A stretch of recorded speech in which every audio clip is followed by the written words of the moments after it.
So welcome to the big nano show.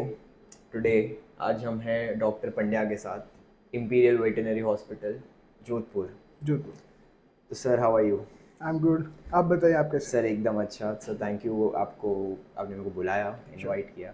But sir, आज हम बात करते हैं कि जिन लोगों को कैट्स देखी है या पसंद आई और अब चाहिए उनको, और उनको पता नहीं कि कैसे लें, तो उनको सर आप क्या कहेंगे कि कहाँ से कैट्स वो लोग ले सकते हैं? Okay, right.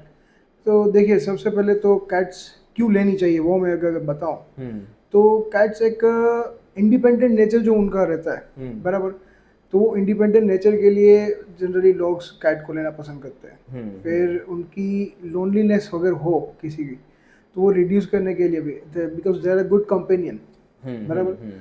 उनकी जो परिंग इफेक्ट है वो एज अ मेडिकेशन के तौर पे भी लोग काम करते हैं उनके लिए। हाँ। तो अगर कैट लेने की बात करें, बराबर, तो कई सारी कैटरीज हैं, पेट शॉप्स हैं, या हम्म। फिर कोई फैमिली पे हम्म। कैट्स मिल गई आपको, अगर ब्रीड हुई है हाँ। मैटिक्स, तो आप वहाँ से कलेक्ट कर तो सर सकते हो, जैसे ले सकते हैं। लोग बोल रहे हो डॉग्स खरीदो मत, अडॉप्ट करो आप, राइट। वैसे कैट्स को भी अडॉप्ट करना चाहिए? हाँ, कैट्स को भी आप अडोप्ट कर सकते हो, हम्म। क्योंकि अपने इंडियन कॉन्टिनेंट के हिसाब से अगर हम बात करें, हाँ। तो इंडी कैट्स, इंडी माउस जो बोलते हैं, हम्म। बराबर, वो काफ़ी, like what can I say, बहुत ही independent, rigid and low maintenance है, बराबर। उनका जो बिहेवियर है as compare to the breed like Persian, they हाँ। Are very active, they are very playful as hmm. Compare to the Persians. Because Persian है वो काउच पोटैटो बोल सकते हो आप, एक ही जगह अच्छा। पे बैठी रहती है। अच्छा। बस मुझे आप 2-3 बार दिन में एक बार बुलाओ तो मैं बोलिए हम्म। चली आती हूँ, otherwise as compare to the Persian, Indian cats तो इसके विपरीत है। अच्छा। वो आपके साथ कंटिन्यूअस खेलती रहेगी, हम्म। कुछ ना कुछ करती रहेगी, यहाँ हम्म। वहाँ कूदती रहेगी, एक्टिव है थोड़ी एक्टिव ज़्यादा। रहती है। हाँ। तो अगर घर के कोई पास अगर किटन्स आए हैं, किसी मदर कैट ने हम्म। बच्चे दिए हैं किटन्स को, हम्म। तो वो भी आप अडोप्ट कर सकते हो। Hmm. But before any kind of adoption from the street, make हाँ। श्योर कि वो कोई भी इन्फेक्शन से फ्री हो। Hmm. Like some of the infections are zoonotic, okay. जैसे कि रेबीज। जी। सो कोई भी एडमिशन से पहले पहले एक बार जूनोटिक डिजीज का हमें हम्म। एक बार ध्यान रखना चाहिए। सर मेरी सोसाइटी में अभी कैट्स के बच्चे हुए हैं, तो मैं उनके से पास जा रहा था कि इसके मिलने, तो वो तो दूर भाग रहे थे। तो आप राइट। तो कैसे, अगर बच्चे हुए हैं नीचे, तो बस उठा के हम घर ले आए वैसे, कि कैसे अडॉप्ट करें उसको? कैट्स में सबसे ज़्यादा रहता है एनवायरमेंटल स्ट्रेस, हम्म। बराबर। आप घर पे भी नया किटन्स लेके आते हो, या फिर सोसाइटी में अगर कोई मदर कैट्स ने बच्चे दिए हैं उनके किटन्स के पास आप जाते हो, हम्म। तो सबसे इंटरेस्टिंग बात यह है कि वो स्टार्टिंग में आपको लाइक नहीं करेंगे, अच्छा। वो आपसे दूरी मांगेंगे, हम्म। क्योंकि उसकी वजह है एनवायरमेंटल स्ट्रेस। हम्म। वो आपसे यूज टू नहीं है, बराबर। हम्म। क्योंकि उनके लिए उनका जो वर्ल्ड है उनकी मदर ही है, हाँ। उनके हाँ। भाई बहन है, सिबलिंग्स। हम्म। आप नए उनके वर्ल्ड में एंटर हो रहे हो, तो वो हम्म। पहले आपसे डरेगी, because due to the compact size as हाँ। Compare to the dogs. हाँ। तो वो डर की वजह से आपसे भाग रही है। अच्छा। आप वो डर धीरे धीरे फूड ऑफर करके, हम्म। बराबर, उसके पास बैठ के, हम्म। सिर्फ आपको बैठना है उसके पास, मैं वहाँ 10 मिनट बैठूंगा, वो आ जाएगी वो सीधे से। उसको आने दो, हम्म। बराबर। अब जैसे पोकेमोन था ना, कैश कैचअप कैसे पोकेमोन पकड़ता था, हाँ। तो वैसे एक कनेक्शन बनना चाहिए। हम्म। वो कनेक्शन बन गया, उसके बाद कैट आपकी है समझ और आप गया। कैट के हो। तो उसकी मम्मी को वैसा नहीं होगा कि मेरा बच्चा लेके जा रहे हैं ये लोग, अगर? सी जनरली कब होता है कि कुछ कुछ कंडीशंस में जो मदर इंस्टिंक्ट रहता है वो हार्मोनल बेसिस पे रहता है। हम्म। जैसे कि किटन्स बड़े हो जाते हैं, हम्म। वो वैसे ही अपने बच्चों से अलग हो जाएगी, हम्म। बराबर। और कुछ कैट्स ऐसी होती हैं कि हाँ। सपोज कि मैंने देखा है, हाँ। मेरे काफ़ी सारे क्लाइंट्स हैं, वो कहते हैं कि सर हमारे यहाँ पे जो स्ट्रीट कैट्स ही हैं, हम्म। इंडी कैट्स ही हैं, हम्म। और उनकी मदर उनके बच्चों हमारे घर पे रख के जाती है। अच्छा। क्यों? क्योंकि we are taking care of their babies. तो उसकी मदर को ट्रस्ट है। हाँ, कि अच्छा। हाँ भाई इसके दो दो, ये बड़े कर देंगे। हम्म। तो उस कैट्स को, जैसे डॉग्स को हम वॉक पे ले जाते हैं सुबह शाम, तो वैसे कैट्स को ज़रूरत होता कैट्स है को क्या? ऐसी कोई रिक्वायरमेंट नहीं रहती है, हम्म। हाँ। But cats are very socialize animal, अच्छा। बराबर। उनको बिहेवियर से भी, मतलब उनका जो बिहेवियर रहता है वो totally different from the dogs. Hmm. तो वो स्ट्रेस्ड आउट हो जाती है, बराबर। उसको कंपनी, आपको उनको टाइम देना पड़ेगा। हम्म। अगर अब घर पे आप कैट ले आ रहे हो, then you should be prepare for like 12 to 18 years of relationship, अच्छा। बराबर। हाँ। आपको जो रिस्पॉन्सिबिलिटी आती है उनके ऊपर, हम्म। वो उसके लिए आप तैयार होने चाहिए। तो सर जिनको बस घर पे एक पेट चाहिए, साथ ही एक चीज़, आप क्या रिकमेंड करेंगे कि डॉग लें या वो कैट लें? दोनों कंपेनियन अच्छे हैं as compare to the dogs. Cats are quite low maintenance. Low maintenance मतलब Low maintenance in the sense और of financially? like what can I say, financially. Okay. Financially in the sense 2-2.5 kilo की 3-4 kilo की cat होती है. हाँ. महीने के कितना फूड खा लेगी? हाँ हाँ. बराबर. सपोज कि ड्राई फूड या वेट फूड ग्रेवी की बात करें, as compare to dogs 10 kilo के पपी से भी कम फूड खा लेगी. समझ रहे हो आप? हाँ, बट उनका जो फूड न्यूट्रिशनल वैल्यू है वो डॉग से थोड़ा डिफरेंट है. ओके. क्योंकि डॉग्स क्या है, वो ओमनिवर्स है. हमने बना दिया है तो वो भी नहीं, अच्छा. बट हमने बना दिया. उनको है तो वो carnivorous. But cats are obligatory carnivores. उनके लिए प्रोटीन डाइट ही इम्पोर्टेंट है. मतलब उनको बराबर. मीट ही चाहिए. चिकन मीट बराबर, कभी कभी बॉयल एग दे सकते हो आप, और कुछ कुछ तो वेजिटेबल्स. जिनके घर में वेजिटेरियन हाउस होल्ड है वो लोग तो फिर ये दे ही नहीं पाएंगे? नहीं दे सकते हैं, क्योंकि मार्केट में फैक्ट्री फूड अवेलेबल है. Okay okay. बराबर. मैं ये नहीं बोलना चाहता कि कोई जो वेज पर्सन है या वीगन है वो कैट्स ना रखे. हाँ. उनके लिए मार्केट में पेट फूड अवेलेबल है, वो दे सकते हो आप. बराबर जी. पर उनको जैसे डॉग्स को हम सब्जियां दे देते हैं, चावल रोटी, वो सब हम कैट्स को नहीं हाँ, दे सकते? कैट्स को कभी मत देना. अच्छा. ना रोटी ना चावल ना ये सब कुछ. दही दूध. दूध तो पिए. दूध में जनरली क्या रहता है, वो एक मिथ टाइप है. अच्छा. बराबर. Majority of the cats are like lactose intolerant. Oh. हाँ. अच्छा. कौन सी एज तक? हाँ. बराबर. Kitten age, like 5 to 7 months of age होती है ना, तब तक वो कीटन स्टेज में होते हैं. बराबर. 5 months की एज तक. तो उनके इंटेस्टाइन में वो कैपेसिटी है कि लैक्टोज को डाइजेस्ट कर पाए, क्योंकि तब तक वो अपने मदर का मिल्क भी पी रहे थे. बराबर. तो धीरे धीरे एज बढ़ेगी तो वो कैपेसिटी भी चली जाएगी. समझ रहा हूँ. सो छोटे किटन्स को अगर हम दे रहे हैं, हाँ कोई बोलेगा हाँ सर मेरे सर तो झूठ बोल रहे हैं, मेरी किटन है वो तो दूध पी के ही बड़ी हुई है. हाँ. बोल रहा हूँ, किटन्स दूध पीते हैं. सर ये चीज़ मेरे को भी नहीं पता थी. दुनिया तो ऐसे ही दिखा दी कि बिल्ली दिखी तो दूध देना है उसको. बट उसके बाद एक दिन बाद क्या हो रहा है वी डोंट नो. हाँ. समझ रहे हो आप? हाँ. उसका लूज स्टूल पास करना स्टार्ट हो जाता है. बराबर. डाइजेस्टिव डिस्टर्बेंस हो जाता है. तो कैट्स को पॉटी ट्रेनिंग कैसे देते हैं? जैसे डॉग्स को तो कैट्स को जनरली पॉटी ट्रेनिंग में क्या होता है, अगर कोई भी कैट्स आप घर पे लेके आते हो तो हाँ. सबसे पहले आपके पास तो क्या होना चाहिए, उसका फूड बाउल होना चाहिए, वाटर बाउल होना चाहिए. जी. बराबर. एक शांत अलग से एक कॉर्नर होना चाहिए. वहाँ पे पोटी ट्रेनिंग के लिए आप लिटर ट्रे रख सकते हो. ब्रो डॉग को कैसे आप घर के बाहर ले जाते हो, हाँ. कैट्स को आप बाहर नहीं ले जा सकते. कैट्स को ज़्यादा बड़ा एरिया नहीं चाहिए. हाँ, कि उसके लिए ट्रे में उसके अंदर सैंड रख के, हाँ. लिटर रख के उसके अंदर ही वो समझ गया. पोटी सुसु कर लेगी. समझ गया. बराबर. और वो आपको कलेक्ट करके बाहर फेंक देना है. समझ गया. तो वो उसको हम सिखा देंगे कि यहाँ ही करना है तो वो सीख जाएगी. Right. वैसे. Okay okay. बराबर. वो धीरे धीरे यूज्ड टू हो जाएगी कि भाई ये. और हाँ, वो ऐसी जगह पे होना चाहिए कि थोड़ा शांत हो. घर से शोर शराबे के बीच में कैट्स को ये सब करना पसंद नहीं रहता है. तो कैट्स हमारे साथ आके बेड पे ही सोएगी कि वो अलग रात अलग बेड पे सोती है कैट्स? दोनों हो सकता है. बराबर. बट जो कडलिंग नेचर है कैट्स का, हाँ. वो ज़्यादा रहता है.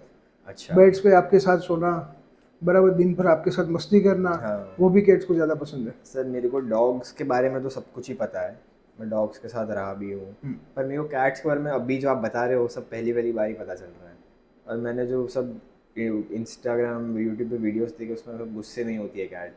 कैट्स को जनरली irritated हाँ है. इरिटेट हो जाती हैं, क्योंकि भाई कॉम्पैक्ट साइज है, डर जाएगी. हाँ. डरने के लिए क्या हो जाएगी, फेरोशियस हो जाएगी. बराबर. तो फेरोशियस कैट से दूर रहो बस बस. हाँ दूर रहो, बट उनको भी हैंडल करने की अलग अलग टेक्निक होती है. बराबर. और वो दूर रहने की मेन चीज़ है उनके स्क्रैचेस. बराबर. जनरली इंडोर कैट्स में आप ट्रिमिंग कर सकते हो, नेल ट्रिमिंग. हाँ. बट इंडोर आउटडोर कैट्स जो होती हैं आपकी, उनमें आप एडवाइस हम नहीं करते. बराबर. आउटडोर कोई जैसे सड़क पे कोई कैट उसने पंजा मार दिया तो फिर उससे कुछ इन्फेक्शन भी हो सकता है ना? हाँ. देखिए जनरली कैट्स, अगर आउटडोर कोई कैट है और वो शिकार करके ही खाएगी. हाँ. जैसे कि कोई बर्ड है. हाँ. या फिर कोई रोडेंट है. हाँ. तो वो अपने दांत और फोरलिम्स के जो पॉज है उनसे ही वो खाएगी. तो वो मीट के पार्टिकल्स उसके नेल पे चिपक सकते हैं और उसकी वजह से वहाँ पे इन्फेक्शन होता है. उनको नहीं कुछ करता. हाँ. बट वो हमें करते हैं तो हो सकता है. सही समझ. सेकंड थिंग, उनको रहती है कंटिन्यूअस लिकिंग की आदत, grooming. Cats groom a lot. Cats को मैं नहलाना नहीं होता है? नहलाता है, अच्छा। बराबर। उनके बारे में चलिए मैं आपको नेक्स्ट बताता ठीक हूँ। है, ठीक। दे ग्रूम अ लॉट, हम्म, अपने आप को साफ करती रहेगी, साफ करती रहेगी। Hmm, they are very clean and hygienic, पर हम्म, लाइक उसको ओसीडी है, हाँ, बराबर, क्लीन रहने का ओसीडी है कैट्स समझा। को, तो वो ग्रूम करती रहती है। हम्म, तो वो अपने आप को ग्रूम करेगी, और वो सपोज कि उसके सलाइवा में रेबीज का वायरस है, हम्म, क्योंकि आउटडोर कैट होगी तो कैट फाइट होने के चांसेस हैं, डॉग फाइट होने के चांसेस हैं। तो सपोज कि वो रेबीज के कैरियर है कि व्हाटएवर, वी डोंट नो, हाँ, हाँ, तो वो उसका जो पार्ट है सलाइवा का, वो भी वहाँ पे हो सकता है स्टक, और वो भी आपको लग सकता है।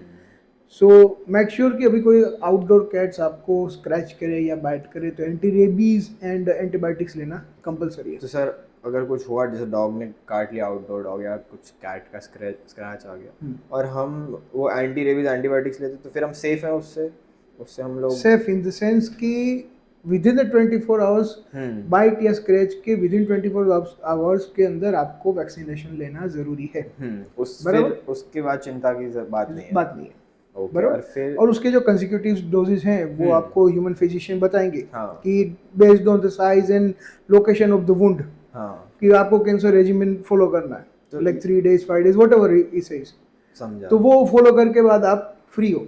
समझ गया, समझ गया। तो कैसे, क्या कॉमन है ये चीज़ें कि कुत्ते ने काट लिया या कुछ लग गया? They are very common because Okay. India में रेबीज इज क्वाइट डेंजरस। कुछ कुछ कंट्रीज हैं वो रेबीज फ्री हैं, ओके।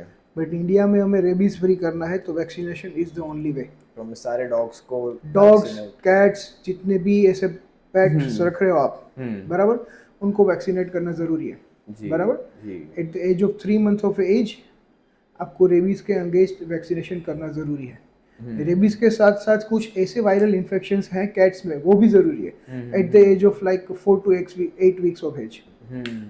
तो वैक्सीनेशन आती है, डीवर्मिंग आता है, इंटेस्टिनल वर्म्स को मारने के लिए अगर आप नई कैट्स ले रहे हो तो ये करना भी ज़रूरी तो है। ये घर पे जो रख रहे हैं उनके लिए तो कंपलसरी ही होगा ना ये? कंपलसरी है, by otherwise law. They will get ill and hospital के चक्कर लगेंगे आप लोग। जी, जी। So these are the preventive measures, बराबर, इसलिए बोलते हैं प्रिवेंशन इज बेटर देन ये तो क्योर। सबको है ही कि नया पेट आया तो वो सब वैक्सीनेशन जो है वो Right. सब। पर आप सर बता रहे थे कि कैट सेल्फ ग्रूमिंग है, उनको नहलाना बहुत कम होता है ऐसा? जी, इतना फिर- कैट्स में जनरली क्या रहता है कि उनका जो ग्रूमिंग हैबिट है हाँ, वो कंटिन्यूअस रहता है, ओके। बराबर। आपको ग्रूम करना ही होगा, क्योंकि आप महीने में 1-2 बार आप वो कैट को नहला सकते हो, बराबर। उनके फर को आप ट्रिम कर सकते हो, ना कि जीरो ट्रिम, बराबर। कुछ कुछ पेट्स पर क्या होगा, अभी समर आ गया है हाँ, तो अपने पेट्स को जीरो ट्रिम करवा देंगे, हाँ, हाँ, हाँ। बट वो उनका जो फर है वो एज अ इंसुलेशन के तौर पे काम करता है, हीट स्ट्रोक से बचाता है, डायरेक्ट गर्मी से बचाता है। आप उनकी स्किन को तो एक्सपोज कर रहे हो, बराबर। कुछ कैट्स आती हैं क्लिनिक पे जीरो ट्रिम होके, बोलते हैं क्यों करवाया, तो ऐसे गर्मी होती है ना, बट गर्मी है तो उनको ऐसी जगह पे रखो गर्मी ना लगे, हाँ। उसको जीरो ट्रिम करवाना जरूरी नहीं है। सर 1-2 मैंने डॉग्स देखे थे जो हस्की थे, और अभी गर्मी में उसको जीरो ट्रिम कर दिया था।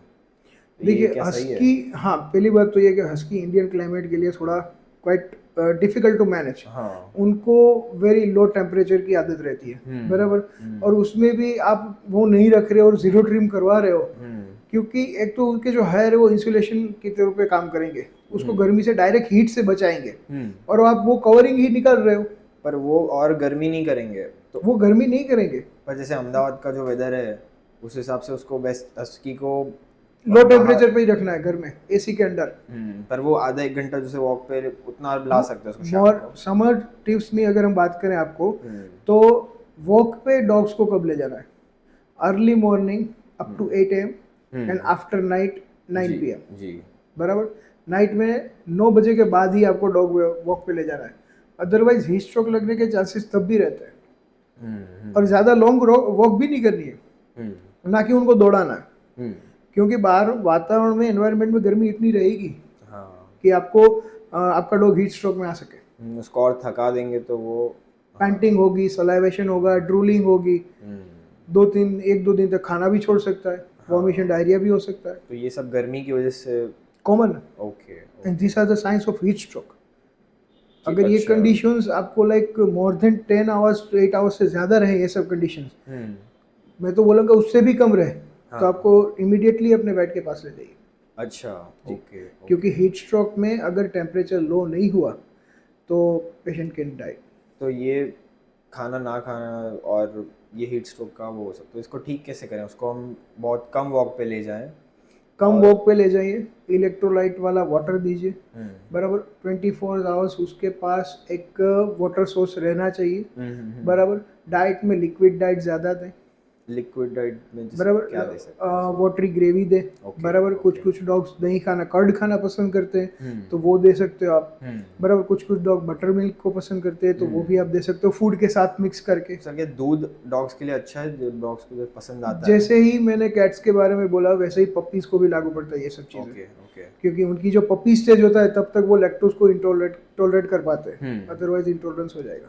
पर ऐसा भी हो सकता है कुछ डॉग्स में ना हो, जैसे बहुत सारे डॉग्स मैंने देखे हैं जो मेरे फ्रेंड्स जो अपने डॉग्स को देते हैं, राइट। पर उनको डॉग एकदम नॉर्मल है, सालों से दूध पी रहे हैं, कुछ उनको हो नहीं रहा है। उनका रीज़न ये हो सकता है कि वो अडेप्ट हो चुके हैं, बराबर। वो एडेप्टेशन की जो बात है उसको वो अपनी लाइफ ओके से जी रहा है। बट सपोज अगर हम बात करें कि स्मोकिंग ये कर रहा है, मैं नहीं कर रहा हूँ, दोनों लाइफ तो जी रहे हैं, समझ रहा हूँ। बट स्मोकिंग की वजह से जो बॉडी में इफेक्ट आती है वो नॉन स्मोकर को नहीं आती है, और वो लॉन्ग टर्म भी होगी। राइट। तो जैसे ही कुछ उनके जो कंपोनेंट्स होते हैं मिल्क के, वो particularly not for us also, particularly उसके और उसके बच्चे के लिए है। I am talking about the cow, समझ रहा हूँ। बराबर। तो वो उनके जो मिल्क के कंपोनेंट है वो डॉग के लिए भी सूटेबल नहीं है। समझ रहा हूँ। जी सर, कैट्स के बारे में और थोड़ी सी चर्चा करते हैं। Sure sure. कि अब कैट तो आ गई घर पे, अब सारी वैक्सीनेशन भी हो गई, 1 साल हो गया, सब कुछ हो गया, तो अब क्या ध्यान रखना है उसको? हमें डाइट पता चल गया, ओके, सब कुछ हो गया है, तो अब कुछ मेजर लेने की ज़रूरत है कि अब नॉर्मल उसको बस चलता रहेगा यही? देखिए अगर कैट्स के हम हार्मोनल लेवल की बात करें, बिहेवियर हार्मोन्स की बात करें, तो at age of like 4 to 8 months okay वो प्यूबर्टी में आ जाएंगे, ओके। बराबर। इतना जल्दी ही वो? हाँ जी, 8 मंथ की एज में, ओके ओके। बराबर। कुछ कुछ कैट जल्दी भी आ जाती है, तो 8 मंथ में उनका साइज पूरा मैक्सिमम साइज हो जाता है? मीडियम रहता है। ओके वो ब्रीड पे डिपेंड करता है, ओके ओके। लाइक कैरेक्टरिस्टिक पे डिपेंड करता है। मेन कून होगी वो 8 मंथ की, आपको इंडिकेट से भी बड़ी लगेगी, समझ गया, बराबर। समझ गया। तो 8 मंथ की एज में वो प्यूबर्टी हिट कर देता है, तो फर्स्ट टाइम साइंस शो करेंगे हीट के। ओके। कंटिन्यूअस मियाउइंग है, बराबर, पोस्चर है, तो वो चेंज हो जाएगा। तो because this are the science of stress, they are ready for the mating, बराबर। अगर आपके पास मल्टीपल हाउस होल्ड कैट्स है, मेल है फीमेल है, तो अगर जब फीमेल पीरियड्स में what can I say stress में आएगी, तो वो रिसेप्टिव है मेल के लिए, तो मेटिंग हो सकती है। तो वो अलग अलग ब्रीड की कैट है, मेल एक फीमेल, तो भी वो मेटिंग हो सकती है? ओके। स्पीशीज तो सेम ही है, ब्रीड तो भले अलग हो, तो जो उनका बच्चा जो होगा वो भी अलग होगा? अलग इन द सेंस कि मिक्स ब्रीड की अगर हम बात करें, तो कुछ कुछ ब्रीड्स में ऐसी जेनेटिक कंडीशंस हो सकती है, लाइक हेटेरोक्रोमेशिया है, कि फिर स्पिंक्स कैट की हम बात करें तो उनको हेयरलेस बुकआउट है उसका, बराबर। हेयर ही नहीं। अगर मेन कून की बात करें तो उनके जो बच्चे आते हैं उनमें कुछ जेनेटिक डिफॉर्मिटीज रह जाती हैं, पर वो सब लुक्स के तरीके में वो होती है ना, फंक्शनिंग में भी प्रॉब्लम हो आ सकता सकती है? अच्छा। लाइक कुछ जीन्स ऐसे हैं कि अगर वो लाइक ज़्यादा डोमिनेट हो गए तो बॉडी में कुछ कुछ जगह पे ऐसे लीशंस लाइक ट्यूमरस ग्रोथ हो सकता है, हार्मोनल इम्बैलेंस हो सकता है, बराबर। कुछ कुछ कैट में डायबिटीज होने के चांसेस भी ज़्यादा रहते हैं, तो फिर तो सर हमें नहीं होना मिक्स ब्रीडिंग अवॉइड करनी है। अगर आपके पास मल्टीपल ब्रीड्स की कैट घर में है तो मेरा सजेशन रहेगा कि आप उनका एनिमल बर्थ कंट्रोल का ऑपरेशन करवा दीजिए, लाइक स्पे या न्यूटर करवा दीजिए, बराबर, at the age of 8 month. समझ गया। और ज़्यादातर लोग वही करवाते हैं अपने घर पे? हाँ, क्योंकि वही सूटेबल रहता है जी। अगर आपको उसकी पेडिग्री चाहिए, बराबर, तो एक बार रख के करवा सकते हो, बट जनरली क्या होता है कि उसके बाद उनका जो बिहेवियर है वो काफ़ी चेंज हो जाता है, बराबर। मेल ने अगर एक बार वो व्हाट कैन आई से तो हार्मोनल लेवल उसका चेंज हो गया, तो कई कबार उसका स्ट्रेस की वजह से भी उनको यूरिनरी हेल्थ की प्रॉब्लम्स आ सकती है, as compare to the male female, males cat जो होती हैं उसमें स्ट्रेस आने की वजह से यूरिनरी इनकॉन्टिनेंस होने के चांसेस ज़्यादा रहते हैं। समझ गया सर। एक बस एक सवाल आया अभी मेरे को कि जो हाउस कैट्स डोमेस्टिक कैट्स है, पर जो सारी बड़ी कैट्स जैसे लेपर्ड लायन टाइगर, वो सब का बिहेवियर सिमिलर होता है उनका कि जो वाइल्ड इंस्टिंक्ट है एकदम अलग ही वो, होता है? उनका अगर हम बात करें तो हम हिंदी में बोलते हैं कि शेर तो बिल्ली की मौसी है, शेर की मौसी बिल्ली है, हाँ हाँ हाँ। बराबर। फेलाइन जो है, फेलिडी, उनकी जो पूरी फैमिली है, बराबर, उसमें कैरेक्टरिस्टिक सेम ही रहता है। हाँ बस हमने कैट को डोमेस्टिक कर दिया, समझ गया। डोमेस्टिकेटेड कर दिया बस। वो आपने शायद वीडियो देखा हो कि कोई लेपर्ड का या छोटा सा बच्चा ले आया किसी का, हाँ, अगर और उसके फिर बाद घर बड़ा, पे हमने रेयर कर दिया तो वो बड़ी कैट की तरह ही हमें तो रहेगा, वो हमारे साथ ही अडेप्ट हो गया अडब फिर। हो जाएगा, हाँ, अडब हो जाएगा। तो सर ये था। और आपसे बस मेरे को पूछना है कि डॉग्स एंड करते हैं हम समर टिप्स से थोड़ा जान राइट, के कि राइट। लास्ट में हम क्या क्या मेजर्स, एक तो है कि आप या तो अर्ली मॉर्निंग वॉक पे ले जाइए या तो 9 बजे के लेट बाद। नाइट, हाँ, लेट नाइट पे जाइए। अगर आपका डॉग पानी कम पी रहा है, हम्म। इस समर में सबसे प्रॉब्लम यही आता है कि डॉग्स पानी नहीं पीते, कैट्स पानी नहीं पीती है। तो डॉग सामने से हमें छोड़ दे पिएगा कि हमें उसको पिलाना पड़ेगा डॉग्स को? आप उसके लिए क्या कर सकते हो, आप ORS का पाउडर होता है, पानी हम्म। के साथ मिक्स करके उसको फ्रीजर में रख दीजिए, ठीक है। आइस क्यूब बना दीजिए, ओके और वो आइस क्यूब उसको लिक करने के लिए दे दीजिए। ओके। उसको ठंडक भी मिल जाएगी और वो आपको पानी का काम सॉल्यूशन भी मिल जाएगा, हम्म। बराबर। आप ये कंडीशन कर सकते हो। हम्म। पर सेकंड थिंग, कैट्स पानी नहीं पी रही हो तो उनके लिए वाटर फाउंटेन अवेलेबल रहता है। ओके। कैट्स, देखिए कुदरत ने क्या करिश्मा बनाया है कैट्स का। हम्म। कैट्स ऐसे वाइल्ड इंस्टिंक्ट रहता है उनका हाँ। कि वो रनिंग वाटर होता है ना, जो लाइक नदी है, रिवर है, तो उनका फ्लो कंटिन्यूअस बहता ही रहता है। तो हम बोले रखा है हमने भी कि भाई अगर कंटिन्यूअस फ्लो वाली रिवर हुई तो वो साफ होती है, हाँ हाँ तो उसी का पानी पीना चाहिए। हम्म। तो वो देखिए उनका जो वाइल्ड इंस्टिंक्ट है वो यहाँ पे भी काम करता है। उनको पता है वो सब। स्टेगनेट वाटर बाउल में रखा पानी नहीं पिएंगे, मेजोरिटी ऑफ द कैट्स अच्छा नहीं पीती है। अच्छा तो उनके लिए आपको टैप ओपन कर रखना पड़ेगा, वो पी लेगी, अच्छा। क्योंकि रनिंग वाटर है। उनका इंस्टिंक्ट क्या बोल रहा है हम्म। कि running water is a safe water, समझ रहे हो। सर तो उनके लिए कैट फाउंटेन जी, है, वाटर अच्छा। फाउंटेन है, वो आप ले सकते हो। Okay okay.